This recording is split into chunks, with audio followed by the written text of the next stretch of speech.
भरिए जिंदगी में रंग गुरु जी के वचनों के संग। गुरु जी के वचन चैनल पर आप सबका बहुत बहुत स्वागत है।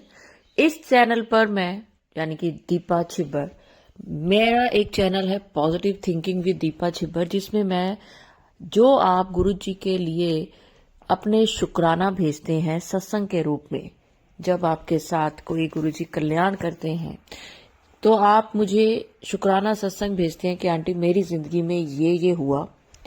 वो शुक्राना सत्संग मैं बाकी संगत के साथ शेयर करती हूँ, क्योंकि सत्संग सुनने वाले का भला, सत्संग करने वाले का भला और सत्संग शेयर करने वाले का दुगना भला होता है। मैं हमेशा कहती हूँ जो सत्संग आप सुनते हैं उसको आप शेयर जरूर किया करें अपने परिवार वालों के साथ, दोस्त यार के साथ, जिसको भी आप जानते हैं उनके साथ। तो वो चैनल है positive thinking with Deepa Chhibber. लेकिन ये चैनल गुरु जी के वचन, इसमें मैं शुक्राना सत्संग नहीं शेयर करती। इसमें जो आपके दिल में गुरु जी से जुड़ने के बाद सवाल उठते हैं कि आंटी ये कैसे करते हैं, वो कैसे करते हैं, ये क्या करना है, उसका क्या करना है, वो सब मैं इसमें बताती हूँ, ताकि आप गुरु जी से और ज्यादा जुड़े, गुरु जी से डरे नहीं, गुरु जी से बहुत प्यार करें। और दूसरी चीज, जो गुरु जी के 105 दिव्य वचन है, मैं हर रोज एक वचन के ऊपर थोड़ी सी चर्चा करती हूँ, ताकि आप और गुरु जी के बारे में जो इधर उधर की भ्रांतियां अगर आपको कहीं से सुनाई दें तो आप वो चीजें ना माने। गुरु जी के हैं, गुरु जी के होके रहे, और गुरु जी किसी वहमों में नहीं डालते थे तो फजूल के वहमों में भी ना पड़े। संगत जी, मैं हमेशा कहती हूँ कि आप गुरु जी को अपने घर का एक सदस्य मानकर, जैसे घर के सदस्य खुश रह सकते हैं आपसे, आप उन्हें खुश करने के लिए जो कर सकते हैं आप वो करें। हर किसी के घर की अलग सिचुएशन है, अगर आप ज्यादा पूछेंगे लेकिन आप वो कर नहीं पाएंगे तो आप वहमों में पड़ जाएंगे। तो आप गुरु जी को सच्चे भाव से, सच्चे दिल से भी याद करेंगे, साफ दिल से भी याद करेंगे, तो भी आपकी पूजा अर्चना लगेगी। लेकिन आप किसी से पूछेंगे, वो कहेगा आपको ये करना है, वो करना है, और आप तो कर नहीं पाएंगे, तो आपको वहम आएगा, तो आप जो करना चाहते हैं आप वो भी नहीं करेंगे। संगत जी, आज मैं गुरु जी का 2 वचन, एक तो सेकंड वचन, और एक चीज जो आपकी सवाल उठता है कि गुरु जी का चंदन का तिलक क्या है, कैसे लगाते हैं, कब लगा सकते हैं, कहाँ लगा सकते हैं, क्यों लगाते हैं, इन सब सवालों के जवाब देने जा रही हूँ। वीडियो थोड़ी लंबी हो जाए तो भी पूरी सुने, क्योंकि हर एक शब्द गुरु जी अपने साथ बैठ के लिखवाते हैं, बुलवाते हैं। गुरु जी की इच्छा होती है कि मेरे बारे में, मेरे संगत को सारा कुछ बिल्कुल सही सही पता हो। तो जो मैं शुक्राना सत्संग बोलती हूँ, या ये गुरुजी के वचन, या गुरुजी के बारे में संगत को जो प्रश्नों के जवाब देती हूँ, ये सब गुरुजी की आज्ञा से देती हूँ। और गुरुजी से हाथ जोड़ के कहती हूँ कि गुरुजी, मुझसे कोई भी ऐसी गलती ना हो कि किसी भी संगत का दिल दुखे या वो गलत दिशा में जाए। तो चलिए संगत जी, पहले तो गुरु जी का आज का वचन। गुरु जी कहते थे कि जो मेरा परिवार है ना, आज वचन 2 की बारी है, कि जो मेरा परिवार है वो भी मेरी संगत है। गुरु जी कहते हैं और किसी के पास कोई रूहानी शक्ति नहीं है। आप गुरु जी के अलावा, गुरु जी के बाकी जितने भी संगत है, या गुरु जी के परिवार की संगत है, परिवार के लोग हैं, आप उनको भी गुरु जी की संगत ही माने। और एक चीज और, गुरु जी की हर संगत का उतना ही मान करें जितना कि आप गुरु जी का मान करते हैं। आप हर किसी में गुरु जी को ढूंढें, हर किसी में गुरु जी का अक्स देखें। लेकिन जो गुरु जी करते थे या करते हैं चमत्कार, वो सिर्फ गुरु जी करेंगे, और जो गद्दी है वो गुरु जी की गद्दी है, उसमें बैठने का अधिकार सिर्फ और सिर्फ गुरु जी का है। पीछे कुछ वीडियोस भी आई थी कि कुछ लोग जबरदस्ती गुरु जी की गद्दी में बैठ गए, जी गुरु जी ने हमें ऐसा, अगर आप अपने आसपास होता हुआ देखें तो उस पर विश्वास ना करें, बल्कि उसके विरोध में खड़े हों। क्योंकि गुरु जी ने जब अपने घर के परिवार के सदस्यों को वो शक्ति नहीं दी, रूहानी शक्ति, तो आप सोचे ना किसी और को क्यों देंगे। अगर हमारे लिए जो कोई पूजनीय है तो वो गुरु जी के परिवार के सदस्य पूजनीय है, उसके अलावा सब गुरु जी की संगत है। आप उनको गुरु जी की संगत के जैसे ही ट्रीट करें, क्योंकि आप गुरु जी की संगत से, गुरु जी से प्यार करने वाली संगत गुरु जी की बाकी संगत से भी उतना ही प्यार करती है, और उनसे उतना ही लगाव करती है जितना कि वो गुरु जी से करती है। लेकिन गुरु जी की जगह कोई नहीं है। गुरु जी जो गद्दी छोड़ गए, गुरुजी जो जगह छोड़ गए वो गुरुजी के लिए है, लेकिन गुरुजी कहीं नहीं गए। आज भी गुरुजी हम सबके बीच में है। वो अपने चमत्कार दिखाते हैं, अपने होने का एहसास दिखाते हैं। तो संगत जी, ये था वचन नंबर 2। और अब मैं आपको चंदन के तिलक के बारे में बताने जा रही हूँ, जो कि बहुत ही फलदायी, लाभकारी है। लेकिन उससे पहले अगर आप मेरे चैनल पे नए हैं, श्योर नए होंगे क्योंकि मेरा चैनल ही नया है, तो मेरे चैनल का नाम है गुरुजी के वचन।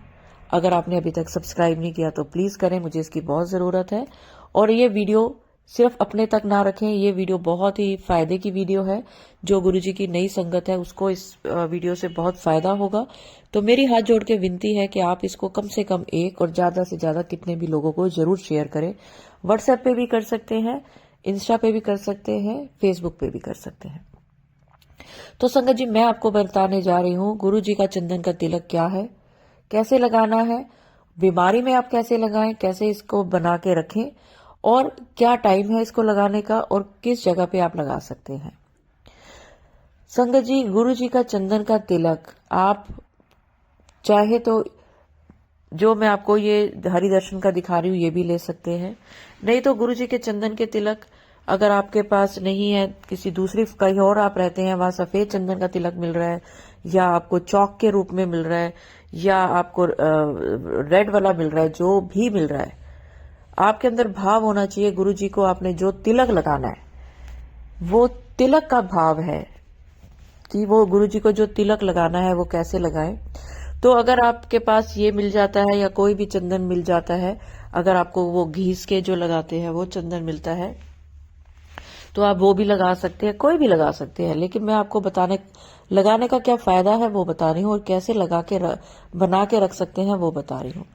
सबसे पहले तो साफ हाथों से नहा धो के, और अगर आपकी कंडीशन ऐसी है कि आप नहा नहीं सकते हैं तो भी कोई बात नहीं, आप सीधे हाथ की छोटी उंगली के साथ वाली उंगली से गुरुजी को चंदन का तिलक लगाएं, उनके माथे पर और फिर उनके चरण पर, और वही चंदन का तिलक आप रोज अपने माथे पे लगाएं। और अगर आपको कहीं पर कोई बीमारी है, खासकर स्किन से रिलेटेड, सफेद दाग है, सिरोसिस है, दाद है, खुजली है, कहीं पर कुछ भी हो गया है, कुछ भी, तो आप वहां पर ये चंदन का तिलक लगाएं, वही उंगली लगाएं। और अगर आपको लगता है कि चंदन का तिलक मैं गुरुजी को तो थोड़ा सा ही लगा रहा हूं, लेकिन मेरा जहां मेरे को प्रॉब्लम है वो एरिया मेरा बहुत बड़ा है, तो आप ऐसी इस जो चंदन का तिलक है, एक शीशी में और ले सकते हैं, या तो आप 2 शीशियां ले सकते हैं, या इसमें से आधा आप किसी साफ डिब्बी में निकाल सकते हैं।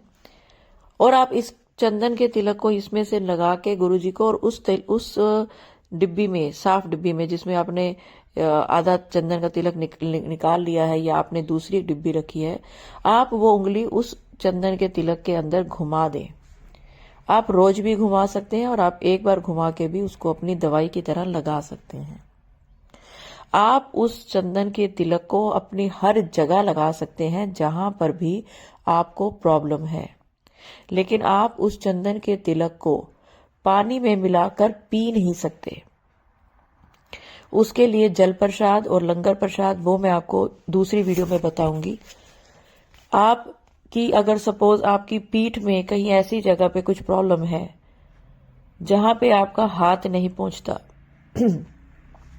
तो आप नहाते समय जो पानी एक डब्बे में डालें, इस जो आपने चंदन का तिलक की दवाई बनाई है, या जो आपने गुरुजी को चंदन का तिलक लगाया है, वो उंगली आप उस पानी में घुमा दें। और सब जब आपने नहा लिया तो वो जो जल बनाया आपने, चंदन के तिलक का जल बनाया नहाने के लिए, तो वो आप अपनी पीठ पे डालें। यानी कि चंदन के तिलक से आपके शरीर के ऊपर की हर बीमारी बिल्कुल ठीक हो सकती है और होती है। फिर भी अगर आपको कोई चीज समझ नहीं आती है तो आप मेरे से पूछ सकते हैं कमेंट बॉक्स में। लेकिन ये आज गुरुजी ने जिस संगत के लिए बुलवाया है, जो कि चंदन का तिलक लगाने के लिए सोच रही है, मुझे कमेंट्स में जरूर लिखे कि आपको कहीं पर कोई ऐसी परेशानी थी और आप वो वीडियो ढूंढ रही हैं कि गुरुजी का चंदन का तिलक कैसे बनाऊं, कैसे लगाऊं, आपको समझ नहीं आ रहा, तो आज कमेंट्स में जरूर लिखे कि आंटी आज ये दोनों सवालों के जवाब मेरे लिए हैं नहीं तो एक सवाल का जवाब भी अगर आपके लिए है तो आप जरूर लिखें। संगत जी, चंदन का तिलक अगर आप माथे पे लगाते हैं तो आपको बहुत फायदे होते हैं। चंदन का तिलक आपकी बीमारियों को दूर करने के साथ साथ आपके दिमाग की शांति भी करता है। आपको थोड़ा सा, जब भी आप चंदन का तिलक लगाना शुरू करेंगे तो अपने स्वभाव में फर्क देखेंगे कि अब आपको संतोष मिलने लग गया हर बात में, यानी कि हर बात में आपको पेशेंस होने लगे हैं और आप शुक्रिया अदा करने लग गए हैं, ठंडे रहने लग गए हैं, आपका दिमाग ठंडा होने लग गया है। अब आप उतनी जल्दी जल्दी लोगों की बातों का बुरा नहीं मानते, आपको हर चीज जो भी मिल गई है आप उसमें संतुष्ट होते हैं। संतोष का मतलब संतुष्ट होना। तो आप चंदन का तिलक लाएं, और अगर आप चंदन का तिलक नहीं ला सकते हैं जब तक, आप यही चीज शहद के साथ भी कर सकते हैं। और अगर आपके पास शहद भी नहीं है तो आप हल्दी से भी ये चीज कर सकते हैं। लेकिन हल्दी लगाने के बाद आपके शरीर में हो सकता है, अगर आप हल्दी लगा रहे हैं तो उसका वो निशान पड़ जाए, और अगर आप उसके ऊपर साबुन यूज कर लेते हैं तो वो हल्दी का निशान पीले की बजाय लाल हो जाता है। तो ये आप देखें कि आपको क्या करना है। ये चंदन का तिलक बहुत ही आसानी से मिल जाता है, ये बहुत मुश्किल चीज नहीं है।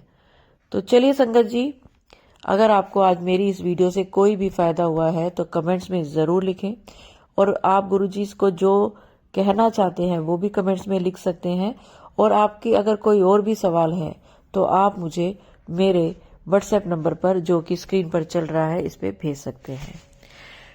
गुरुजी कहते हैं कि गुरुजी की जो भी बात है अगर आप वो मान लेते हो तो गुरुजी के वचन कभी भी, क्योंकि जो गुरुजी ने बोला है वही गुरुजी के वचन बन जाते हैं। तो गुरुजी के कहे हुए वचन अगर आप सुनते हैं, गुरुजी ने अगर कोई बात बोली, आप कहीं से भी सुनते हैं कि गुरुजी ने कभी ये बात बोली, तो वो गुरुजी के वचन बन जाते हैं। और वो वचन अगर आपके कानों में पड़ जाते हैं तो आपकी वो बात कभी भी खाली नहीं जाती। तो चलिए संगत जी, आज के लिए इतना ही। मैं अगले सत्संग की तैयारी करती हूँ। अगर इस सत्संग में मुझसे कुछ भी गलती हो गई है तो गुरुजी मुझे माफ करें। और मंत्र जाप के साथ मैं अगले सत्संग की ओर बढ़ती हूँ, और चाहूंगी कि आप सब भी जूते चप्पल उतार के, हाथ जोड़ के मेरे साथ एक बार जरूर बोलें, ओम नमः शिवाय, शिवजी सदा सहाय। ओम नमः शिवाय, गुरुजी सदा सहाय। जय गुरुजी, शुक्राना गुरुजी।